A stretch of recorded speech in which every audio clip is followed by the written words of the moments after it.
Tutorial. तो आज का वीडियो बहुत ही ज़्यादा इंपॉर्टेंट होने वाला है। तो आज के वीडियो में हम लोग सबसे पहले देखेंगे कि इक्वेशन ऑफ मोशन को हम लोग किस तरह से कैलकुलस मेथड से डिराइव करना है। नेक्स्ट हम लोग देखेंगे फ्री फॉलिंग बॉडीज क्या होता है, उसके ऊपर डिस्कशन करेंगे, साथ ही साथ कुछ क्वेश्चन भी देखेंगे। और सबसे ज़्यादा इंपॉर्टेंट टॉपिक आपका आ जाता है relative velocity in one dimension. इसको अच्छा से समझना है ताकि जब मैं रिलेटिव वेलोसिटी इन 2D जो कि वेक्टर फॉर्मुलेशन पे बेस्ड होगा उसको मैं समझाऊं तो आप लोग अच्छे से समझ पाएं। तो रिलेटिव वेलोसिटी बहुत ही ज़्यादा इंपॉर्टेंट है। और हाँ, जो आइंस्टाइन का जो रिलेटिविटी थ्योरी है वो किस तरह से सब कुछ से कनेक्टेड है उसका एक ग्लिम्स, एक झलक हम लोग देखेंगे। ओके, तो हम लोग वीडियो को स्टार्ट करते हैं। अगर आप लोगों ने इस सब का प्रीवियस वीडियो नहीं देखा है, ठीक है, पार्ट 1, 2, 3 अगर आप लोगों ने नहीं देखा है तो उसे जल्दी से जाके आप लोग चेकआउट कर लो। उसका जो लिंक है वो डिस्क्रिप्शन में ऑलरेडी दिया हुआ है। ओके, तो हम लोग वीडियो स्टार्ट करते हैं। तो टॉपिक हम लोग का क्या है, kinematics equation of motion via calculus method. तो अगर आप लोगों ने प्रीवियस वीडियो देखा है तो उसमें मैंने इक्वेशन ऑफ मोशन को ग्राफिकल मेथड से डिराइव किया है, ठीक है। अब हम लोग क्या करेंगे, कैलकुलस मेथड से डिराइव करेंगे, जो कि हम लोग कह सकते हैं कि जो हायर सेकेंडरी लेवल का है, ठीक है। तो नंबर 1 हम लोग का क्या आ जाता है कि फर्स्ट इक्वेशन ऑफ मोशन, ठीक है, first equation of motion. Okay, तो फर्स्ट इक्वेशन ऑफ मोशन हम लोग को पहले से पता है क्या होता है, v = u + at। तो अब हम लोग को कुछ नहीं करना है, बस ये जो वैल्यू है ना v = u + at, इसको हम लोग कैलकुलस मेथड से ले आएंगे। उसके लिए हम लोग सबसे पहले क्या करेंगे, कुछ एजम्पशन करते हैं। तो मान लेते हैं late dv be the change in velocity with respect to time dt। Okay, मान लेते हैं dv जो है आपका चेंज इन वेलोसिटी है dt टाइम, ठीक है। अब हम लोग क्या जानते हैं, we know a is equal to, that means acceleration is equal to change in velocity divided by time taken in it, है ना। तो acceleration is equal to क्या होता है, change in velocity divided by time taken in it, ठीक है। अब change in velocity जो है आपका dv है और जो टाइम है वो आपका dt है। तो सबसे पहले हम इसको क्या करेंगे, क्रॉस मल्टीप्लाई कर लेते हैं। तो we can write dv is equal to a into dt, है ना, लिख सकते हैं। अब हम लोग क्या करेंगे, on integrating both sides, ठीक है, on integrating both sides। तो इंटीग्रेट कर लेते हैं, तो इधर हो जाएगा dv, इधर हो जाएगा a into dt। Since a जो है आपका कांस्टेंट है, कैसे, क्योंकि ये एक तरह का हम लोग यूनिफॉर्म मानते जा रहे हैं, तो इसलिए हम इसको कह सकते हैं कि वो कांस्टेंट है। तो जो कांस्टेंट टर्म रहता है वो क्या हो जाता है, इंटीग्रेशन के बाहर आ जाता है। अच्छा, dv का इंटीग्रेशन पहले क्या होगा, तो dv का हो जाएगा v, ठीक है। और यहाँ पे ये तो कांस्टेंट है, ये तो बाहर आ जाएगा, तो हम लोग लिखेंगे a और इंटीग्रेशन ऑफ यहाँ क्या बच जाएगा, dt बच जाएगा। ओके, तो अब इसको यहाँ पे फिर से लिखते हैं। तो हम लोग को मिला है v = ये तो बाहर था ही। अच्छा, dt का इंटीग्रेशन क्या हो जाएगा, तो t हो जाएगा। अच्छा, एक इंटीग्रेशन कांस्टेंट आता है तो उसको मैं यहाँ पे k से डिनोट कर लेता हूँ, चाहे आप c लिखें कोई फर्क नहीं पड़ता है, ठीक है। अब हम लोग क्या करेंगे, यहाँ पे मान लेते हैं इनिशियली जब स्टार्ट हुआ होगा तब जो होगा, जो आपका जो v है वो इनिशियल होगा तो उसको u से डिनोट करेंगे, ठीक है। और तब टाइम कितना होगा, टाइम तब 0 के बराबर होगा कि नहीं। अब ये वाला जो वैल्यू है उसको मान लेते हैं इक्वेशन 1, ये वाला वैल्यू है, यहाँ पे इसको पुट अप करके देखते हैं। तो v के जगह हम लोग क्या लिख सकते हैं, u लिख सकते हैं। अच्छा, यहाँ t लिखेंगे तो t का तो वैल्यू 0 है, तो ये वाला पूरा टर्म क्या बना देगा, 0 बना देगा। तो यहाँ क्या बचा k, तो u = हम लोग क्या लिख सकते हैं, k लिख सकते हैं। अगेन ये वाला जो वैल्यू है इसको इक्वेशन 1 पे रख देंगे, ठीक है। तो v एज इट इज रह जाएगा, ठीक है, u और at उसी तरह रहेगा, प्लस k की जगह हम लोग क्या लिख देंगे, u लिख देंगे। तो अब अगर ध्यान से देखिएगा तो equation, first equation of motion जो है आपका डिराइव हो चुका है, ठीक है, जो कि है v = u + at। यहाँ पे आप देख सकते हैं v = u + at, hence prove हो गया, ठीक है। अच्छा, यहाँ पे क्या है कि जो कैलकुलस है ना बहुत ही ब्रॉड है, ठीक है, कैलकुलस बहुत ही ब्रॉड है, तो इसमें हम लोग को बेसिक नॉलेज दिया जाता है, ठीक है। तो मैं कोशिश कर रहा हूँ कि इसके ऊपर एक काफ़ी बड़ा एक वीडियो लेके आऊँ ताकि कैलकुलस कहाँ से स्टार्ट हुआ है, न्यूटोनियन मैकेनिक्स क्या है, जो बेस रूट है उसका पूरा रूट जो है वो आप समझ जाएं, ग्रेविटी ये सब सारा कुछ, ताकि अब कैलकुलस जो मेथड होगा ना, चाहे वो इंटीग्रेशन हो डिफरेंशिएशन हो, ठीक है, वो आप लोग इजीली समझ पाएंगे, ठीक है। तो मैं कोशिश करूंगा उस तरह का वीडियो लाने में, ठीक है। और आप लोग चाहते हैं कि जल्दी आए तो कमेंट करके बताइए, तो मैं जल्दी लाने की कोशिश करूंगा। ओके, तो अब नेक्स्ट टॉपिक देखते हैं, ये first equation of motion derive हो गया। अब सेकंड इक्वेशन ऑफ मोशन देखते हैं। ओके, ओके, तो हम लोग सेकंड इक्वेशन ऑफ मोशन को डिराइव कर लेते हैं वाया कैलकुलस मेथड। ठीक है, हम लोग लिखेंगे सेकंड इक्वेशन ऑफ मोशन। ठीक है, हम लोग का क्या है, x = ut plus half at square. बस इसी को प्रूव करना है हम लोग को कैलकुलस मेथड से। तो इसके लिए एक assumption करते हैं, मान लेते हैं late dx is the displacement, dx is the displacement of a particle in time dt। ठीक है, यहाँ पर क्या है, dx ऊपर डिस्प्लेसमेंट है पार्टिकल का in time dt। Then velocity, जो कि वेलोसिटी यहाँ पर भी है। ठीक है, वेलोसिटी इज गिवन बाय क्या हो जाता है, चेंज इन जो आपका डिस्प्लेसमेंट अपॉन टाइम टेकन होता है। तो डिस्प्लेसमेंट में आपका क्या है, तो dx अपॉन dt मतलब लिख सकते हैं velocity is equal to dx upon dt। और अब क्या करेंगे, क्रॉस मल्टीप्लाई कर देते हैं, तो we can write dx is equal to v * dt, लिख सकते हैं। ठीक है, अब यहाँ पे आप जानते होंगे from the first equation of motion that is v equal to u plus क्या हो जाता है, at हो जाता है। ठीक है, यहाँ पे जो v का जो वैल्यू है फर्स्ट इक्वेशन ऑफ मोशन से, इसको यहाँ पे हम लोग क्या करेंगे, यूज करेंगे। तो we can write dx is equal to, v के लिए हम लोग लिखेंगे u प्लस at, अब बाहर में क्या है dt, इसको आपस में मल्टीप्लाई करते हैं तो we get dx is equal to u into dt plus at into dt। यहाँ तक क्लियर है। अच्छा, यहाँ पे ध्यान रखना है जो u और a है आपका, वो आपका कांस्टेंट है, सॉरी u एंड a क्या है आपका, कांस्टेंट है। ठीक है, अब हम लोग क्या करेंगे ना, इंटीग्रेटिंग ऑन बोथ साइड। ठीक है, on integrating on both side. ठीक है, यहाँ पे इंटीग्रेशन करेंगे dx, यहाँ हो गया आपका u dt और यहाँ हो गया आपका at into dt। अब जैसे मैंने बोला है u क्या है आपका कांस्टेंट है तो बाहर आ जाएगा, a कांस्टेंट है तो बाहर आ जाएगा। तो वी कैन राइट dx का आपका इंटीग्रेशन क्या हो जाएगा, x हो जाएगा। ठीक है, ये u बाहर आ गया तो बचा यहाँ पर क्या, तो dt बचा, तो dt का इंटीग्रेशन क्या हो जाएगा, t हो जाएगा। तो we can write u into t। ठीक है, u तो बाहर ही था प्लस a यहाँ पे बाहर था। ठीक है, बचा क्या, t into dt। तो t into dt का इंटीग्रेशन क्या होगा, वही छोटा सा बायनोमियल का जो फॉर्मूलेशन है उसको यूज करना है, t का a का पावर n वाला। ठीक है, तो यहाँ क्या आ जाएगा, t²/2। ठीक है, ये आ गया t²/2 प्लस एक इंटीग्रेशन का कांस्टेंट जो कि यहाँ पे k है। ठीक है, यहाँ तक कोई दिक्कत नहीं है। अब मान लेते हैं इनिशियली जो डिस्टेंस होगा, ठीक है, यहाँ पर जो x जो एक्चुअल में आपका डिस्प्लेसमेंट बता रहा है, इनिशियली जो डिस्प्लेसमेंट होगा उसको हम x0 से बता रहे हैं। ठीक है, और उसको इज इक्वल टू हम मान लेते हैं x। ठीक है, क्या होगा, x is equal to x0 होगा और तब इनिशियली जो टाइम क्या होगा, 0 होगा। तो ये दोनों का हम लोग क्या करेंगे, this one is the equation 1। ठीक है, इसको इक्वेशन 1 मान लेते हैं और ये दोनों वैल्यू को हम लोग पुट अप कर देते हैं इक्वेशन 1 पे।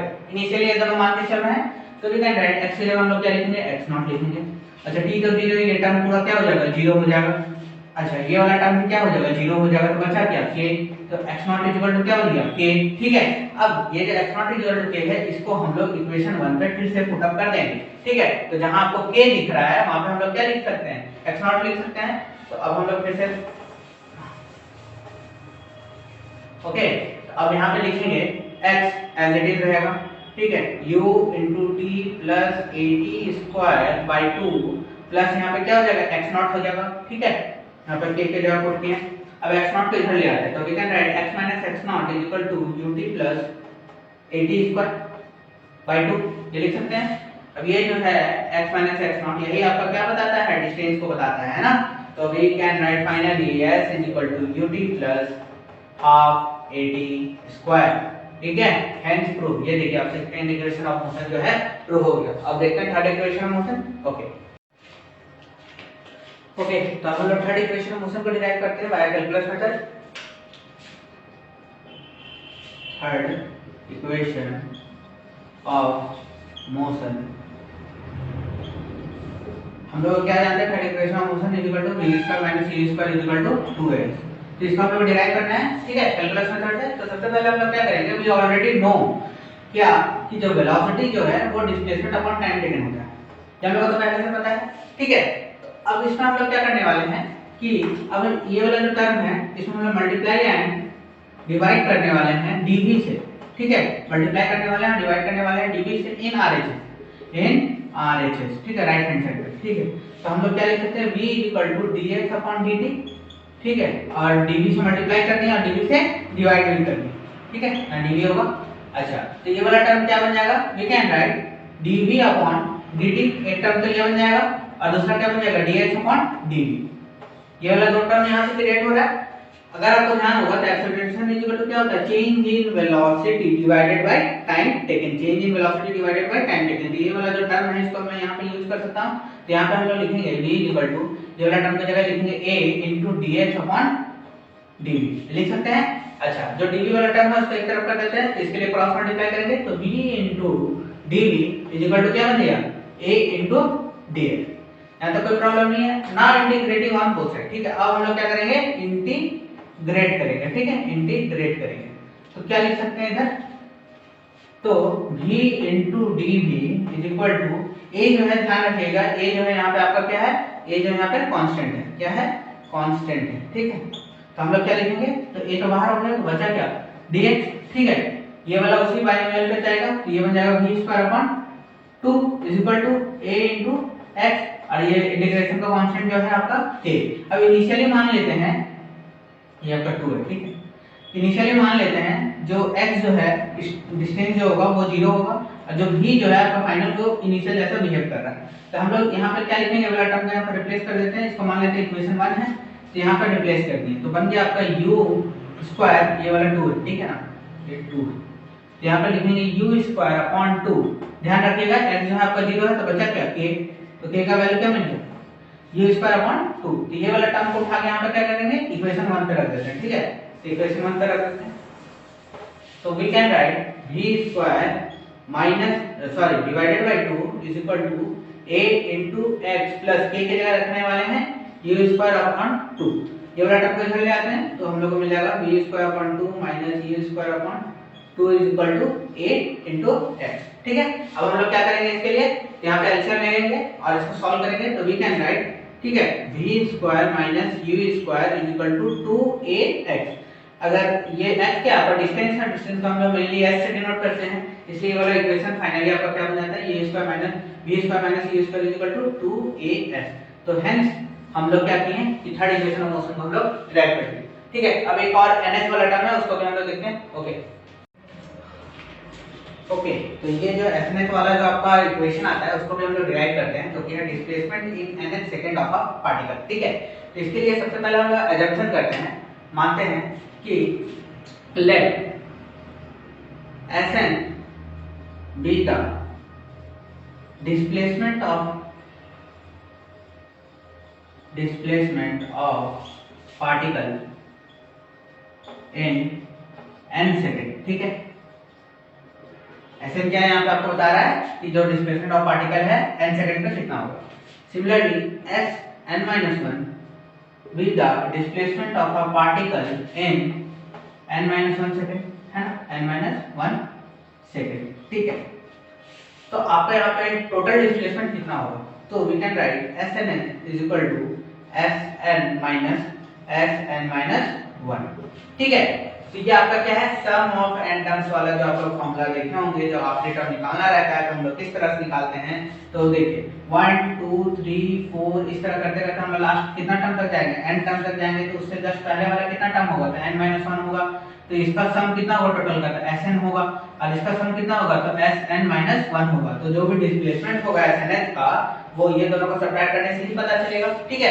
ये आप लोग क्लास 10 में बहुत ही अच्छे से पढ़े सम ऑफ n टर्म्स वाला फॉर्मूला, ठीक है। अब हम लोग क्या करेंगे, since we already know from the second equation of motion that is s is equal to ut plus half a t square, ये हम लोग को पहले से पता है, ठीक है। सबसे पहले हम लोग t का वैल्यू जो है ना n मान लेते हैं, t का वैल्यू क्या मान लेते हैं, n सेकंड मान लेते हैं। तो ये वाला इक्वेशन हम लोग का क्या बन जाएगा, इसको इक्वेशन हम लोग 1 नाम दे देते हैं, ठीक है। तो ये हम लोग का बन जाएगा x is equal to u, और यहाँ t की जगह n रखना है तो n plus half a, t की जगह n रखना है तो n स्क्वायर। ये मेरा इक्वेशन बन गया, ये बन गया मेरा इक्वेशन नंबर मान लेते हैं 2। सिमिलरली जब t का जो वैल्यू होगा, t का वैल्यू जो होगा n-1 होगा, t का वैल्यू क्या होगा, n-1 होगा, तब क्या होगा, तो मेरा s इज इक्वल टू बन जाएगा u ऑफ n-1, क्योंकि t की जगह n-1 पुट किए प्लस हाफ a, t की जगह n-1 का होल स्क्वायर, ठीक है। ये वाला मेरा इक्वेशन नंबर क्या बन गया, थर्ड बन गया, ठीक है। अब हम लोग को क्या करना है, इक्वेशन 1 आप देख सकते हैं, ये Sn निकाला अभी हम लोगों ने, और ये वाला हम लोगों ने निकाला Sn-1। तो ऑन पुटिंग इक्वेशन 2 एंड 3, ठीक है, इक्वेशन 2 और 3 को हम लोग क्या करेंगे, यहाँ पर पुट कर देते हैं, ठीक है। इक्वेशन 2 हम लोग क्या था, तो इक्वेशन 2 हम लोग का था Sn = un + ½ an², यही था। अब ये दोनों का वैल्यू को उठा के यहाँ पर पुट कर लेते हैं, तो Sn = हम लोग का हो जाएगा un + ½ an², ठीक है, माइनस ये वाला पूरा ब्रैकेट में लिखते हैं, ये ब्रैकेट में u of n-1 + ½ an-1 का होल स्क्वायर, ठीक है। अब ये वाला आप जब सॉल्व कीजिएगा, यहाँ एलसीएम लेना है, कॉमन लेना है, तो सॉल्व करने के बाद आपका पूरा जो फॉर्मूला है आपका कंप्लीट आ जाएगा, जो कि है Sn = u + a/2 2n-1, ठीक है। ये वाला इक्वेशन आपका इस तरह से डिराइव हो जाएगा। Sorry for the noise. Now next topic is okay, काफी ज्यादा इंटरेस्टिंग टॉपिक पे आ गए हैं, जो कि है फ्रीली फॉलिंग बॉडीज, या फिर इसको हम लोग शॉर्ट में फ्री फॉल भी कहते हैं। इसमें हम लोग देखेंगे कि आइंस्टाइन ने जो हम लोग स्पेस एंड टाइम के बारे में बताया था, वो किस तरह से यहाँ पे कनेक्टेड है, ठीक है। तो सबसे पहले हम लोग इसको सिंपली डिफाइन क्या करते हैं फ्री फॉल को, तो हम लोग कहते हैं कि the motion of a body falling under effect of a gravity alone, ठीक है। जो मोशन ऑफ अ बॉडी रहेगा, सॉरी फॉर द नॉइस, अगर जो मोशन ऑफ अ बॉडी रहेगा वो सिर्फ और सिर्फ ग्रेविटी के कारण गिरता है, ठीक है, सिर्फ और सिर्फ ग्रेविटी के कारण गिरता है with a constant acceleration is called free fall. वहां पे कांस्टेंट एक्सेलरेशन ही होगा, अगर कोई भी एक्सटर्नल फोर्स नहीं लग रहा है, तो इस तरह का केस को हम लोग फ्री फॉल कहते हैं। मतलब अगर ये पेन है और इसे मैंने यहाँ पे इस तरह से छोड़ा, तो ये जो अभी गिरा, ठीक है, तो यहाँ इसको हम लोग क्या कह सकते हैं, ये फ्री फॉल है, ठीक है। अब हम लोग समझेंगे, एक एग्जांपल लेते हैं, ठीक है, एक एग्जांपल लेते हैं, जो कि आपका feather versus iron ball, feather versus iron ball. तो हम लोग का ओल्ड कॉन्सेप्ट ये था कि जब कोई एक हल्का सामान लेंगे और एक भारी सामान लेंगे, दोनों को साथ में छोड़ा जाएगा, तो जो पहले भारी है ऑब्वियस सा बात है वो पहले गिरेगा, है ना। ये हम लोग का पहले का कॉन्सेप्ट था कि जो भारी रहेगा वो पहले गिरेगा, जो हल्का रहेगा वो लेट से गिरेगा, ठीक है। तो अगर हम लोग एग्जांपल ले लेते हैं, एक फेदर नहीं है, बहुत ही हल्का है, और आयरन बॉल भी, ठीक है, जो कि बहुत ही भारी है। अगर दोनों को साथ में से एक हाइट से छोड़ा जाता है, ठीक है, तो सबसे पहले कौन गिरेगा, तो वहां पर हम लोग बोलेंगे कि आयरन बॉल गिरेगा, ठीक है। बट जो हम लोग एक साइंटिस्ट थे, ठीक है, जो गैलीलियो थे, ठीक है, उन्होंने कहा था कि ऐसा नहीं है, जो ग्रेविटी है वो सारा ऑब्जेक्ट के ऊपर इक्वल ग्रेविटी का वैल्यू जो है वो वैल्यू अप्लाई होता है, ठीक है, इक्वल वैल्यू है, ठीक है। तो वो क्या कहते थे, चाहे हल्का हो या फिर भारी हो, कोई भी सामान, तो दोनों साथ में ही गिरेगा, ये कहना था। ये हम लोग का कॉन्सेप्ट था। तो पहले का जो भी इंसान थे वो लोग ये बात को नहीं मानते थे, वो लोग कहते थे कि जो भारी है वो पहले गिरेगा, ऑब्वियस सा बात है, जो हल्का है वो लेट से गिरेगा। लेकिन उन्होंने जब एक्सपेरिमेंट करके दिखाया कि नहीं सब साथ में गिर रहा है, तब हम लोग को पता चला कि नहीं, सबके ऊपर जो ग्रेविटी है इक्वल काम करता है। बट यहाँ पे केस लिए हैं हम लोग फेदर वर्सेस आयरन बॉल का। तो अब क्या हुआ कि फेदर है और आयरन बॉल है, दोनों को साथ में छोड़ा जाएगा, तो यहाँ पर क्या होगा, फेदर को टाइम लगेगा गिरने में, और वहीं आयरन बॉल को तुरंत गिर जाएगा, ठीक है। तो अब यहाँ पे वही बात है कि अब ये बात तो गलत हो जाएगा ना उस तरह से कि नहीं, भारी वाला तो पहले गिर गया, आप कैसे कह रहे हैं कि दोनों के साथ में लगेगा, साथ में लगता है तो दोनों साथ में क्यों नहीं गिर रहा है। तो यहाँ पे एक कॉन्सेप्ट आ जाता है जिसको हम लोग क्या कहते हैं, एयर रेसिस्टेंस का। क्या कहते हैं, एयर रेसिस्टेंस का, ठीक है। एयर कितना रेसिस्ट कर रहा है, मान लेते हैं फेदर है, ठीक है, तो जब फेदर ऊपर से नीचे आ रहा है, ठीक है, कोई पंख अगर ऊपर से नीचे गिर रहा है तो उसके ऊपर ज्यादा एयर रेसिस्टेंस काम करेगा as compare to iron ball, ठीक है। आयरन बॉल में वहां पे कम रेसिस्टेंस काम करेगा। बट तो गैलीलियो ने तो कहा था कि दोनों बराबर होगा, तो इसलिए एक एक्सपेरिमेंट बहुत ही ज्यादा फेमस है और वो अवेलेबल भी है यूट्यूब पे, आप जाके उसको चेक करो, ठीक है। अगर आपको लगा तो मैं उसका लिंक जो है डिस्क्रिप्शन में दे दूंगा, बट उसको जाके जरूर से जरूर देखो, ठीक है। वहां पे आपको ये एक्सपेरिमेंट करके दिखाया जाएगा कि फेदर और आयरन बॉल में पहले कौन गिरेगा, और बहुत ही अजीब लगेगा और बहुत ही ज्यादा यूनिक है कि दोनों साथ में ही गिरेगा। वो कैसे, तो इसलिए क्योंकि अगर हम दोनों को एक वैक्यूम चैम्बर पे रख देते हैं, एक वैक्यूम चैम्बर बना लिए, ना ही इसमें कुछ नहीं है, वैक्यूम मतलब क्या है, कुछ नहीं है इसमें, ठीक है। अब इसमें क्या किए, दो पार्टीशन बना लिए, और यहाँ पे हम लोग फेदर को छोड़े और यहाँ पे क्या किया, आयरन बॉल को छोड़े, ठीक है। जब हम लोग वैक्यूम चेंबर पे देखेंगे तो जाके हम लोग देखेंगे कि नहीं दोनों जो है साथ में ही गिरा। इसका मतलब क्या, जो जी का जो वैल्यू है दोनों पे इक्वली अप्लाई हुआ है, ऐसा नहीं कि कम ज्यादा हो गया है। इसका मतलब वैक्यूम पे सारा जी का वैल्यू जो है वो एक जैसा रहेगा। ये हो गया, ठीक है, फ्री फॉल। ठीक है, अब इसमें एक नोट करने का बात आप लोग देख लीजिए कि मान लेते हैं कोई भी हम लोग के पास बॉल है, ठीक है, उसको एक सर्टेन हाइट पे ले लेंगे, कोई भी एक सर्टेन हाइट पे लेके चलिए ना, देखिए ये पेनी है, इसको हम यहाँ पे सर्टेन हाइट पे लेंगे, इसका भी इनिशियल वेलोसिटी कितना है, 0 है। इसको ध्यान में रखिएगा, बहुत ही ज्यादा इंपॉर्टेंट कॉन्सेप्ट मैं बता रहा हूँ कि कोई भी अगर ऑब्जेक्ट है, अगर उसको हम एक सर्टेन हाइट पे ले जाते हैं उसके बाद छोड़ते हैं तो उसका जो इनिशियल वेलोसिटी है वो 0 होगा, फाइनल वेलोसिटी जो होगा, लेकिन जो इनिशियल वेलोसिटी है उसको हम लोग को 0 लेना है। इससे हम लोग पता चला जो ग्रेविटी है वो इक्वल काम करता है, चाहे वो पेन का ये कैप हो ये पेन हो, दोनों साथ में ही गिरेगा। ठीक है, अच्छा, तो ये जो g का जो वैल्यू है वो हम लोग को कैलकुलेट करके कितना दिया गया था, न्यूटन के हिसाब से कितना दिया गया था, तो g का जो स्मॉल g है, ठीक है, ये हम लोग का 9.8 मीटर पर सेकंड स्क्वायर गिवन है। ठीक है, तो बहुत सारा डेरिवेशन अवेलेबल है ऑलरेडी। ठीक है, तो g का जो वैल्यू है वो 9.8 मीटर पर सेकंड स्क्वायर था। और एक और g होता है, ये क्या है, ये हम लोग के लिए है अर्थ सरफेस पे। ठीक है, अर्थ सरफेस पे g का वैल्यू कितना हो जाता है, 9.8 मीटर पर सेकंड स्क्वायर। लेकिन वही अगर हम लोग कैपिटल G ले लेते हैं तो इसको हम लोग क्या कहते हैं, यूनिवर्सल ग्रेविटेशन कांस्टेंट कहते हैं। ये एक यूनिवर्सल कांस्टेंट है, मतलब पूरा यूनिवर्स में ये अप्लाई होने वाला है। ठीक है, वहां पे जो g का वैल्यू है उसको कैपिटल G से कहते हैं। ठीक है, ये यूनिवर्सल है, यूनिवर्सल है। और ये जो g है, ये स्मॉल g, ये आपका अर्थ सरफेस है, सिर्फ और सिर्फ अर्थ सरफेस पे। लेकिन कभी कभी क्या होता है कि जो g का वैल्यू है वो 10 भी ले लेते हैं, कभी कभी सेक ऑफ इजी कैलकुलेशन, या फिर ऐसे भी कह सकते हो कि जब आउटवर्ड ऑफ अर्थ हम लोग जाते हैं ना तो कहीं ना कहीं g का वैल्यू जो है वो 10 है। अब ऐसा भी है कि जो ग्रेविटी है हमेशा 9.8 पे नहीं रहेगा। ठीक है, इक्वेटर के पास जाके वहां पे ग्रेविटी का वैल्यू पूरा कम हो जाता है। ठीक है, तो इसी तरह जो ग्रेविटी है ऐसा भी नहीं है कि कांस्टेंट है, लेकिन हाँ मेनली तो यही सब जगह अप्लाई होता है। ठीक है, तो अब इसके आधार पे इसको बेस बना के अब हम लोग देखते हैं जो इक्वेशन जो हम लोग का बन रहा है, इक्वेशन ऑफ मोशन, उसमें कितना चेंजेस आया। आई होप कि आप लोग समझ रहे होंगे। ठीक है, अगर कोई भी डाउट होगा तो आप लोग कमेंट सेक्शन में पूछ सकते हैं। ठीक है, तब हम लोग देखेंगे इक्वेशन ऑफ मोशन किस तरह से यहाँ पे वैल्यू हो रहा है। ठीक है, तो हम लोग का फर्स्ट इक्वेशन ऑफ मोशन क्या है, v = u + at है। ठीक है, सेकंड इक्वेशन हम लोग क्या है, s = ut + half at square है। ठीक है, थर्ड इक्वेशन हम लोग क्या है, v² - u² = क्या है, 2as।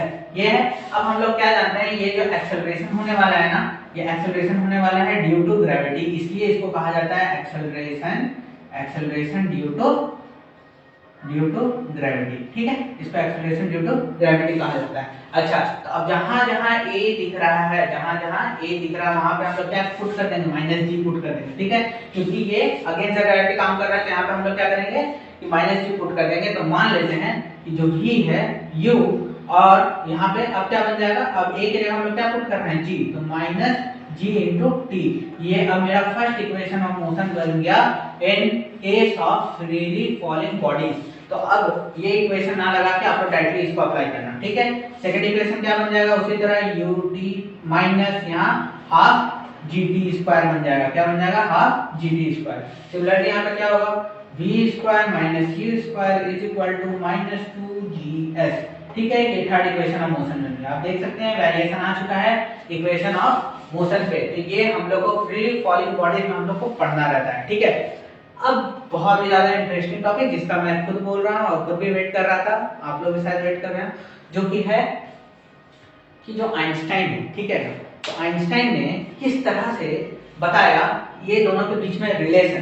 तो आप सबसे पहले देखो आइंस्टाइन जो था, ठीक है, आइंस्टाइन जो थे वो हम लोग क्या बताए थे, हम लोग को पहले लगता था ना कि जो स्पेस एंड टाइम है ये आइंस्टाइन के अकॉर्डिंग, ठीक है, आइंस्टाइन के अकॉर्डिंग, सर आइंस्टाइन। ठीक है, तो सबको पहले क्या लगता था कि जो स्पेस एंड टाइम का जो कर्वेचर है, स्पेस एंड टाइम का जो कर्वेचर है वो एक क्या है, फ्लैट है। क्या है, फ्लैट है, बिल्कुल फ्लैट।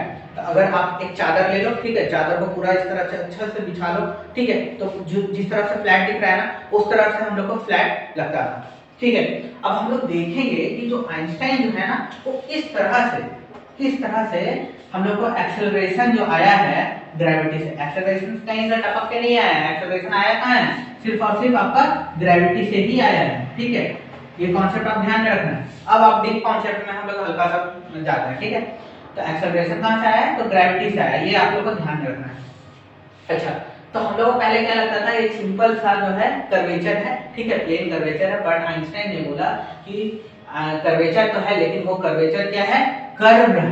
क्या है, कर्वेचर जो है कर्व है। ये किस तरह का कर्वेचर है, स्पेस एंड टाइम का। ये क्या है, स्पेस एंड टाइम का कर्वेचर। ठीक है, वो क्या है, कर्व है। ये कर्व कैसे होगा, ठीक है, पहले तो हम लोग मान रहे हैं इस तरह से जालीदार है, मान लेते हैं। ठीक है, इस तरह से जालीदार है। अब हम लोग समझें कैसे कि एक कर्व हो गया। मान लेते हैं कि जो बॉडी जितना ज्यादा मास का होगा वो उतना ज्यादा कर्व क्रिएट करेगा, किसमें, स्पेस एंड टाइम में।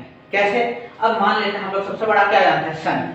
क्या जानते हैं, सन। सबसे बड़ा क्या है, सन ही हम लोग जानते हैं। ठीक है, अब मान लेते हैं कि ये जो हम लोग चादर जैसे इतना बड़ा आप लोग बिछाएं, ठीक है, या रुमाल में हैंकी भी ले सकते हो, हैंकी ले लो और उसके ऊपर एक बॉल लो और बॉल को उसमें रखो। जैसे ही बॉल को उसमें रखोगे तो वहां पे क्या हो जाता है, गड्ढा हो जाता है। क्या हो जाता है, गड्ढा हो जाता है। तो अब वहां पे क्या होगा, हल्का सा बेंड हो गया। हल्का सा क्या हो गया, मान लेते हैं यहाँ पे बॉल आ गया। ठीक है, बॉल जैसे है तो वहां पे क्या होगा, बेंड हो गया हल्का सा। अब कर्वेचर इस तरह से नहीं लगेगा, कर्वेचर हल्का क्या होगा, सिकुड़ जाएगा, हल्का सा सिकुड़ेगा, एकदम हल्का सा। ठीक है, हल्का सा सिकुड़ेगा बस और बस ये बॉल के कारण, जो कि हम लोग मानते हैं सन है। ठीक है, उसके कारण क्या हुआ, हल्का सा जो कर्वेचर है वो सिकुड़ गया। ठीक उसी तरह जितना भी बॉडी अवेलेबल है पूरा इसका पूरा यूनिवर्स में, चाहे वो अर्थ हो, मार्स हो, कोई भी प्लैनेट हो, छोटा से छोटा बॉडी भी आपका कर्व क्रिएट कर रहा है। तो हम लोग को क्या पता चला कि ये जो कर्व जो क्रिएट हो रहा है स्पेस एंड टाइम में, वो सिर्फ और सिर्फ बॉडी का जो मास है उसके कारण यहाँ पे कर्व क्रिएट हो रहा है। इसका मतलब अर्थ होगा तो अर्थ भी तो कर्व क्रिएट करेगा, बिल्कुल करेगा। तो अगर हम लोग अर्थ पे रह रहे हैं, हम लोग कहाँ पे रह रहे हैं, अर्थ पे रह रहे हैं, तो इतना कम हम लोग का मास है, फिर भी हम लोग ये कह सकते हैं कि हम लोग छोटा ही सही लेकिन एक स्मॉल कंट्रीब्यूशन कर रहे हैं in the space and time for the curve nature. ये आप लोगों को ध्यान से समझना है कि हम लोग भी कुछ ना कुछ कंट्रीब्यूट कर रहे हैं कि ये जो पूरा स्पेस एंड टाइम जो कर्व है ना, हल्का सा बेंड है, उसके कारण। ठीक है, अब आप लोग मान लो कि अब ये जो इतना बड़ा आपके पास जो चादर था, अब यहाँ पर सन है तो इतना कर्व हो गया। ठीक है, अब इधर ही अर्थ घूम रहा है तो ठीक है ना, तो उसके कारण भी कर्व हुआ होगा। तो इसलिए हम लोग क्या कहते हैं कि जो स्पेस एंड टाइम है वो कर्व नेचर का है। यहाँ तक क्लियर है। अब जो कि क्योंकि ये कर्व नेचर का है तो यहाँ पे हल्का क्या हो गया, बेंड हो गया। वो क्या हो गया, बेंड हो गया। तो जैसे ही बेंड हो जाएगा, ठीक है, जैसे ही वहां पे बेंड हो जाएगा, जो चादर है यहाँ पे हम लोग वजन रखें तो यहाँ पे क्या हुआ, हल्का सा बेंड हुआ, यहाँ पे हल्का सा इस तरह से बेंड हुआ। तो ये जो यहाँ पे जो हल्का सा बेंड हो रहा है, ठीक है, अब यहाँ पे क्या हुआ, ये ग्रेविटी क्रिएट कर रहा है। क्या कर रहा है, यही वाला कॉन्सेप्ट है। ये क्या क्रिएट कर रहा है, ग्रेविटी को क्रिएट कर रहा है। ध्यान से देखिएगा। तो मान लेते हैं जो सन है, तो जितना ज्यादा जितना बड़ा बॉडी है, जितना बड़ा ऑब्जेक्ट है, उतना ही ज्यादा ग्रेविटी होगा। तो इसका मतलब हम लोग कह सकते हैं कि जो साइज ऑफ जो ऑब्जेक्ट है, साइज ऑफ क्या है, वो डायरेक्टली प्रोपोर्शनल हो जाएगा किससे, आपका ग्रेविटी से। और ये जो साइज ऑफ ऑब्जेक्ट है, इसको और अच्छा से हम लोग कहें तो उसका मास का बात कर रहा है। जितना बड़ा मास उतना ही ज्यादा ग्रेविटी वो क्रिएट करेगा। इसलिए अर्थ है तो वो ज्यादा बड़ा मास क्रिएट कर रहा है एज कंपेयर टू अर्थ। ठीक है, जो सन है वो ज्यादा बड़ा मास क्रिएट कर रहा है एज कंपेयर टू अर्थ, और उससे भी कम हम लोग हल्का फुल्का क्रिएट कर रहे हैं। तो हम लोग कह सकते हैं इसके कारण ग्रेविटी लॉन्च हो, कह सकते हैं। तो अब ये जो ग्रेविटी है, ठीक है, अब आप समझिए कि कोई भी चीज अगर ऊपर से गिर रहा है तो वो हो क्यों रहा है, ग्रेविटी के कारण हो रहा है। ये ग्रेविटी ही जनरेट करता है आपका एक्सेलरेशन को, ये ध्यान में रख लेना है। ये ग्रेविटी ही आपका एक्सेलरेशन को जनरेट करता है। ठीक है, अब ये कॉन्सेप्ट कुछ समझ में आ रहा है, चलो ठीक है। तो ये हम लोग को आइंस्टाइन ने सिंपली ये बताया था। इसके आगे भी बहुत सारा कॉन्सेप्ट है। स्पेस एंड टाइम को हम लोग फोर्थ कोऑर्डिनेट जैसे एक्स वाई जेड, और दूसरा टाइम हम लोग क्या हो जाता है, टाइम टी बना देते हैं। ये फोर्थ कोऑर्डिनेट ऑफ सिस्टम रहता है। ठीक है, ये भी ध्यान रख सकते हैं आप लोग। तो अगर सबसे ज्यादा सन क्रिएट कर रहा है, अब हम लोग क्या बोलते हैं, ब्लैक होल। बड़ा इंटरेस्टिंग लगता है सुन के, ठीक है, लेकिन उसके पीछे बहुत कुछ पढ़ना पड़ता है। तो जो ब्लैक होल है वो सबसे ज्यादा ग्रेविटी किस तरह से क्रिएट करता होगा, जरूर वो बहुत ही बड़ा मास होगा।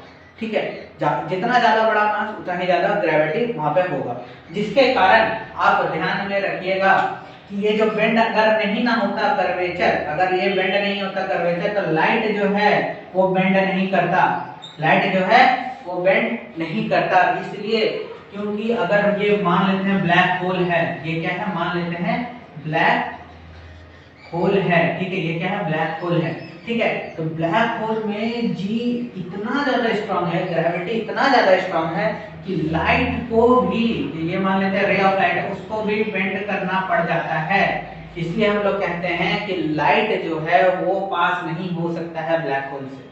बात समझ में आ रहा है? एक्चुअल में क्या होता है कि इसका ग्रेविटी इतना ज्यादा स्ट्रांग है कि जो लाइट अगर उससे पास होने का कोशिश भी कर रहा है तो वो बेंड हो जा रहा है। अब बेंड होकर क्या कर रहा है, वो उसी में खींच ले रहा है और पूरा बेंड होने के बाद कुछ बच ही नहीं रहा है। इससे हम लोग को पता चला कि जो लाइट है, क्या क्या पता चला, हम लोग का कंफ्यूजन करते हैं। लाइट है वो बेंड कर सकता है, ये जो एक्सेलरेशन बन रहा है वो ग्रेविटी से बन रहा है। ग्रेविटी क्यों बन रहा है? क्योंकि ये जो पूरा स्पेस एंड टाइम कर्वेचर है, जितना बड़ा मास उतना ही ज्यादा क्या करेगा, वो गड्ढा बनाएगा। जितना एक सर्कल लो उसमें बॉल रखो, जितना बड़ा गड्ढा करेगा उतना ही ज्यादा मास, सबसे ज्यादा सामान आता है तो सर्कल सबसे ज्यादा मास है, मान के चल रहा है, ठीक है। उससे बड़ा बड़ा ऑब्जेक्ट है पूरे यूनिवर्स में, तो उतना ही ज्यादा वहां पर ग्रेविटी क्रिएट होगा। जितना ज्यादा ग्रेविटी उसके अकॉर्डिंग वहां पे एक्सेलरेशन होगा। तो अर्थ जितना क्रिएट कर रहा है उसके अकॉर्डिंग कितना हो रहा है, 9.8 मीटर पर सेकंड स्क्वायर हो रहा है, ठीक है। तो यही आपके स्पेस एंड टाइम और यही आइंस्टाइन ने हम लोग को रिलेटिविटी जो है उसमें हम लोग को कुछ बताया था। तो आई होप कि आप लोग को ये समझ में आ रहा हो, ठीक है। अगर आप लोग इसमें और इंटरेस्टेड हैं तो आप बता सकते हैं।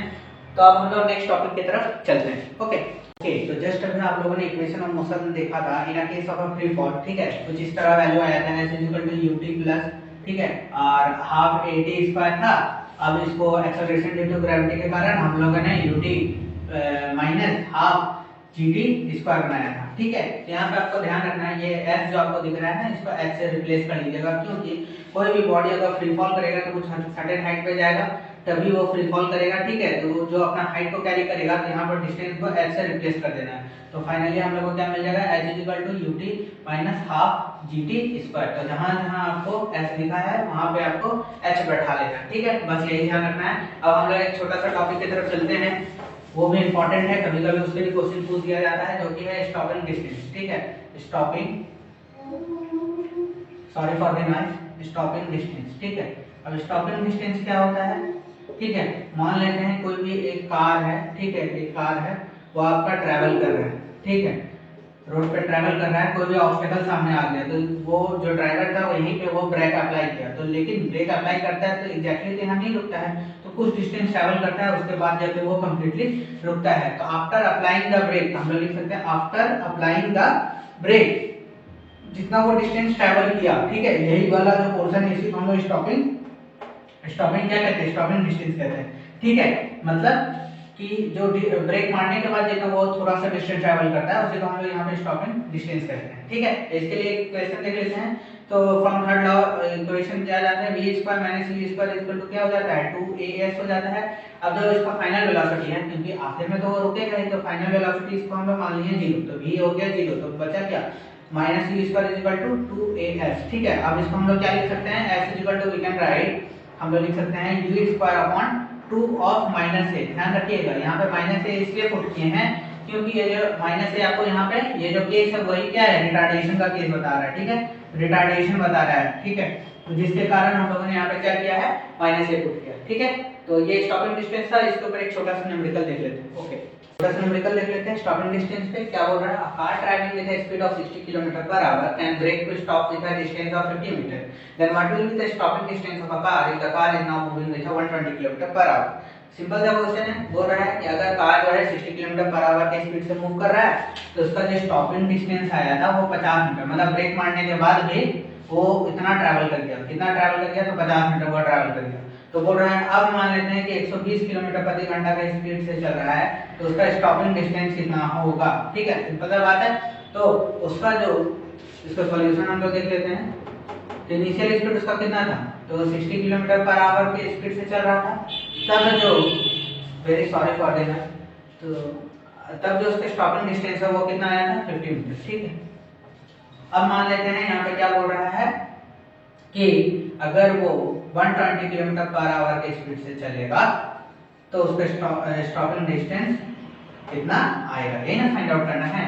तो यहाँ पे एक हिंट रख लीजिएगा और सारा क्वेश्चन में ये अप्लाई हो जाएगा, मतलब स्टॉपिंग डिस्टेंस का, जो कि है stopping distance is directly proportional to the जो भी उसका इनिशियल वेलोसिटी रहेगा वो, ठीक है, ये ध्यान रखिएगा। Stopping distance is directly proportional to the u square, जो कि इनिशियल वेलोसिटी का स्क्वायर है, ठीक है।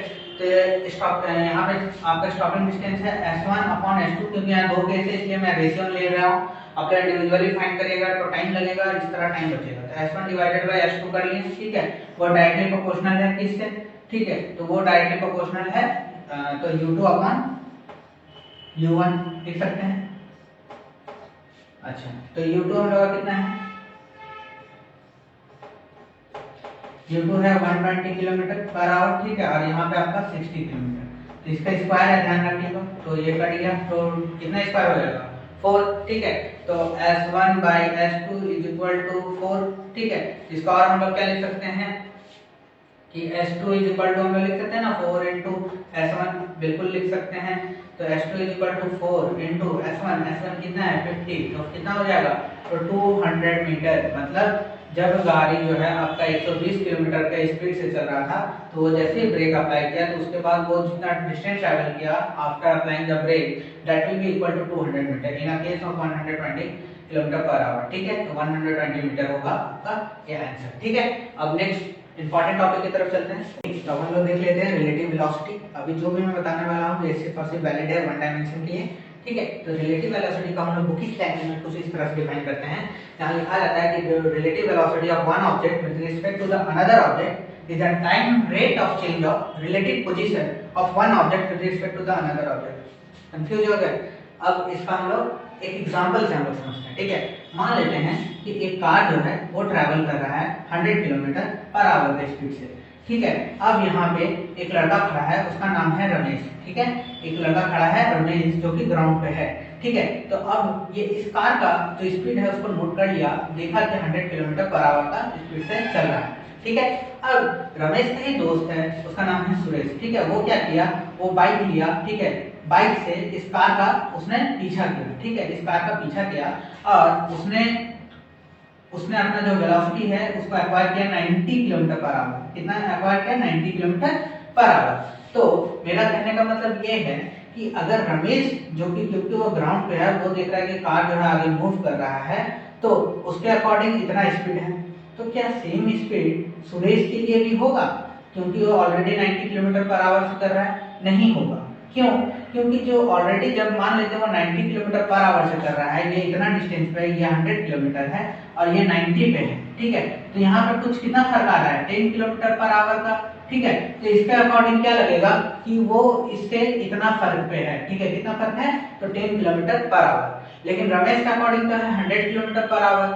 उसी तरह यहाँ पे मान लेते हैं धीरज है, धीरज पैदल चल रहा है, ठीक है, 10 मीटर पर सेकंड के हिसाब से, तो उसके अकॉर्डिंग इसका क्या रहेगा, वही स्पीड रहेगा जो इसका 100 था? नहीं, कुछ उससे कम रहेगा। तो इससे हम लोग को क्या पता चल रहा है, इससे हम लोग को पता चल रहा है कि हम लोग एग्जैक्ट वेलोसिटी को नहीं बता सकते हैं।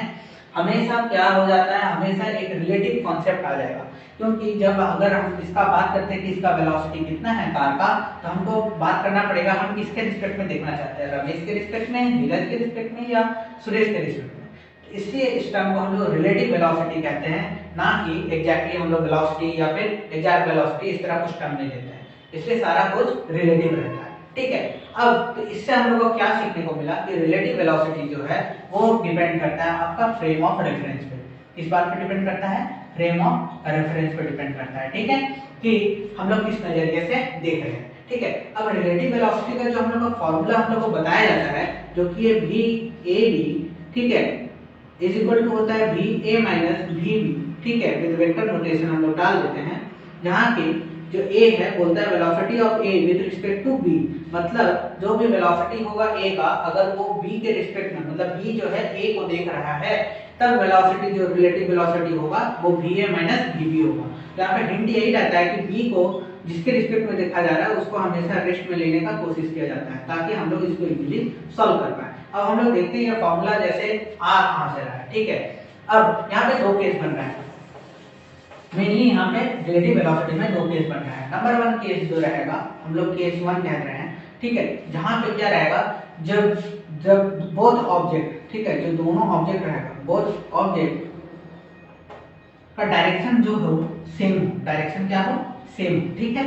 और दूसरा क्या रहेगा, जब दोनों ऑब्जेक्ट का डायरेक्शन क्या हो एक दूसरे के अपोजिट, ठीक है, एक दूसरे के क्या हो जाए अपोजिट हो जाए। तो अब हम लोग केस 1 को देखते हैं। अब मान लेते हैं तो ए जो है, तो यहाँ पे लड़का है, ठीक है, ए जो है कितना चल रहा है, मान लेते हैं 5 मीटर पर सेकंड के हिसाब से वो पैदल चल रहा है रोड पे, ठीक है, पेमेंट पे वो चल रहा है 5 मीटर पर सेकंड के हिसाब से। अब बी जो है, बी 10 मीटर पर सेकंड के हिसाब से वो चल रहा है, ठीक है।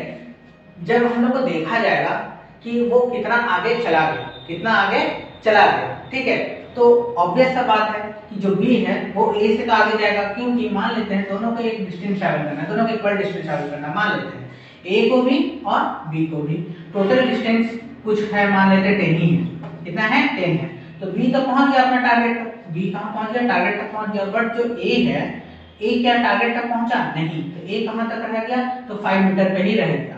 तो इस तरह का केस में आपको एक और चीज ध्यान रखना है साइन कन्वेंशन का, जो कि हम लोग को बताया जाता है कि राइट हैंड साइड अगर है तो उसको हमेशा पॉजिटिव लिया जाए, ठीक है, और वही अगर लेफ्ट हैंड साइड है तो उसको हमेशा नेगेटिव लिया जाए, ठीक है। तो आप यहाँ पे ध्यान से देखिएगा, जो बी जो है वो तो पहुंच गया अपना टारगेट पे, तो बी जब ए को देखता है तो वो अपना टारगेट से क्या है पीछे है, तो हम लोग इसको क्या कह सकते हैं कि वो नेगेटिव पे है। तो हम लोग इसको कुछ इस तरह से सब्ट्रैक्ट किस तरह से करेंगे, तो मान लेते हैं जो ए जो है अपने रिस्पेक्ट में उसका वेलोसिटी क्या है एग्जैक्टली वही है, अपने रिस्पेक्ट में तो वो 0 पे है, और उसी तरह बी जो है, मतलब बी वो भी अपने रिस्पेक्ट में क्या है, वो तो अपने हिसाब से एक ही जगह पे है। तो अब हम लोग का निकलता क्या है, अगर वेलोसिटी निकालते हैं दोनों के रिस्पेक्ट में तो 5 - 10, मतलब velocity of A minus velocity of B, ठीक है।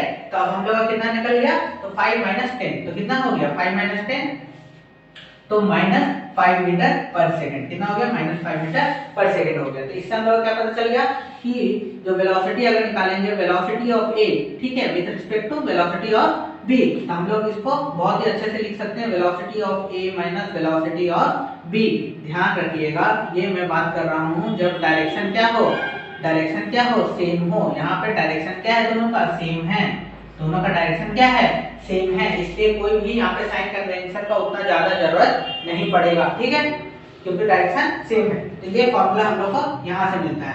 बट अब केस नंबर 2 देखते हैं, जहाँ पे क्या है कि जो डायरेक्शन है वो क्या है अपोजिट है, ठीक है। केस नंबर 2 हम लोग का क्या है डायरेक्शन जो है अपोजिट है।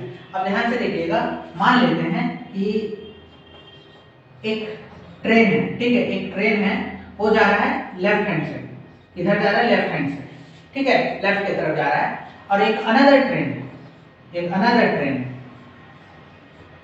एक अनदर ट्रेन है, वो जा रहा है राइट हैंड साइड, ठीक है, वो जा रहा है राइट हैंड साइड, ठीक है। तो जो राइट हैंड साइड पे जा रहा है उसका जो ज्यादा स्पीड नहीं है, उसका मान लेते हैं 50 मीटर पर सेकंड का स्पीड है, ठीक है। लेकिन जो लेफ्ट हैंड साइड जा रहा है, ठीक है, जो लेफ्ट हैंड साइड जा रहा है उसका मान लेते हैं 100 मीटर है, ठीक है। तो क्या होगा जब हम लोग देखेंगे कि इसका जब ये दोनों आपस में गुजरेगा, तो ये आप खुद भी कभी रिलेट किए होंगे कि जब आप ट्रेन पे रहते हो तो आप बहुत ज्यादा स्पीड पे जा रहे हो, लेकिन जब एक अपोजिट से एक बहुत ही स्लो एक दूसरा ट्रेन अगर आपके आसपास से गुजरता है तो लगता है कि आपका भी दुगना स्पीड से चल रहा है।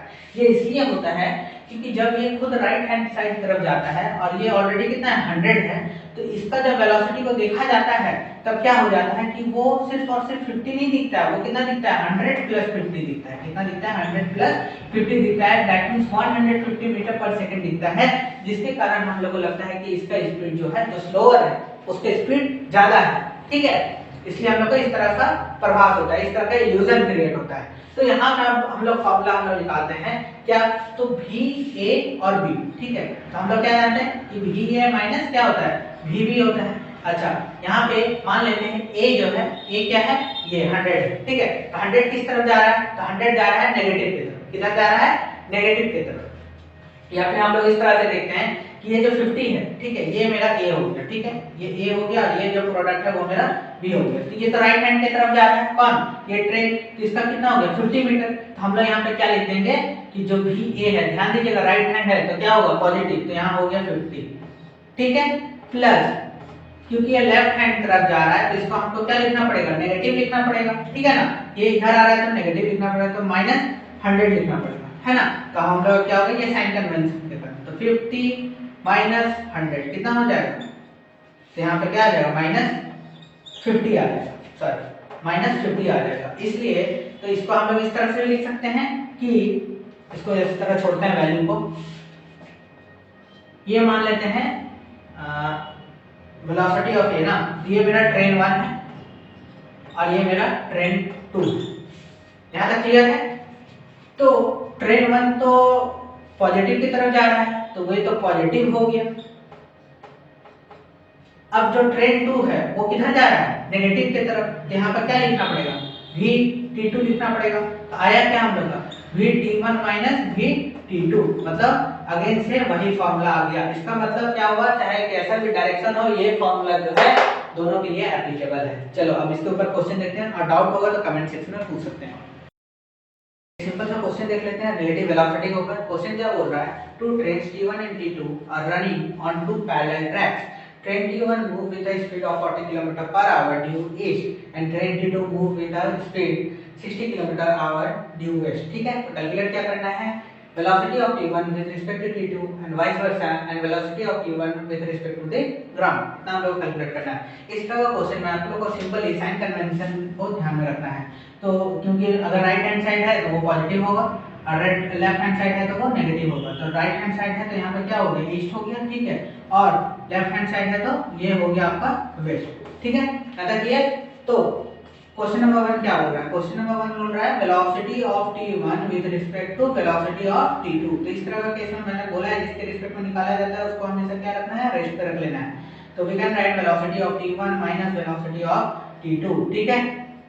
तो वेलोसिटी ऑफ T1 कितना बोल रहा है, with the speed of 40 km/h, ठीक है। 40 किलोमीटर किस तरफ जा रहा है, वो ईस्ट की तरफ जा रहा है, इसका मतलब पॉजिटिव है, तो इसको सिंपली हम लोग लिख देंगे +40 km/h, ठीक है। और यहाँ नेगेटिव Vt2, ये क्या बोल रहा है, T2 move with the speed of 60 km/h due to west, ठीक है, तो इस तरफ आ रहा है तो -60 km/h हो जाएगा।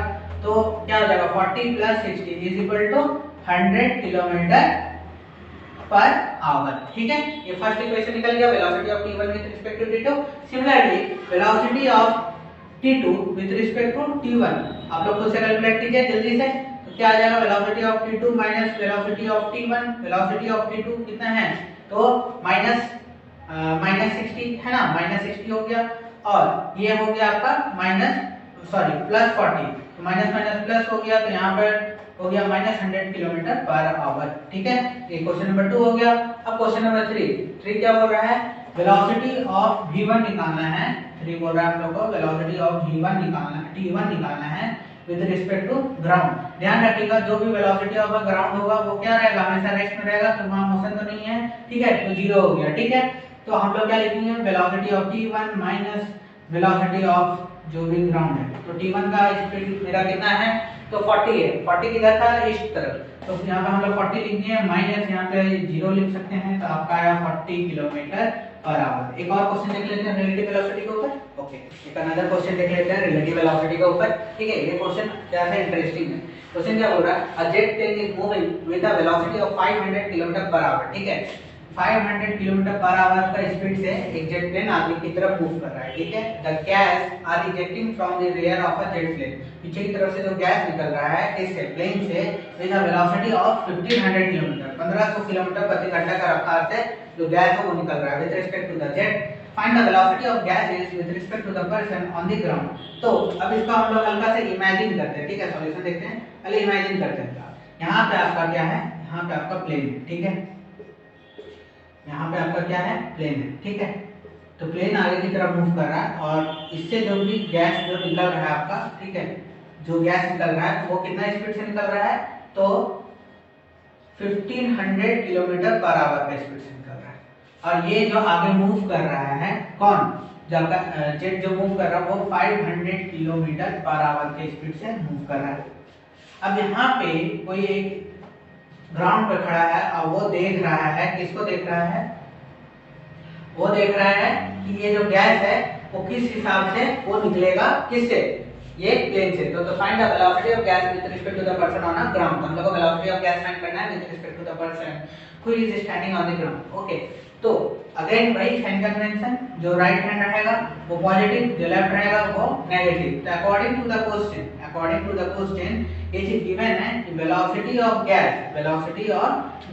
विद रिस्पेक्ट टू क्या, जेट। ठीक है, velocity of gas with respect to jet is equal to, तो vg यहाँ पे गैस है माइनस और ये हो गया जेट, इज इक्वल टू कितना दिया हुआ है, तो माइनस 1500 किलोमीटर दिया हुआ है पहले से। ठीक है, कितना दिया हुआ है, 1500 किलोमीटर दिया हुआ है। ओके, तो अब हम लोग यहाँ पे क्या करेंगे, वेलोसिटी ऑफ गैस कितना है, वेलोसिटी ऑफ गैस, तो वही तो हम लोग को फाइंड आउट करना है कि वेलोसिटी ऑफ गैस कितना है। ठीक है, अब वेलोसिटी ऑफ जेट हम लोग को पता है कितना, 500 किलोमीटर। तो 500 किलोमीटर क्या पॉजिटिव डायरेक्शन है।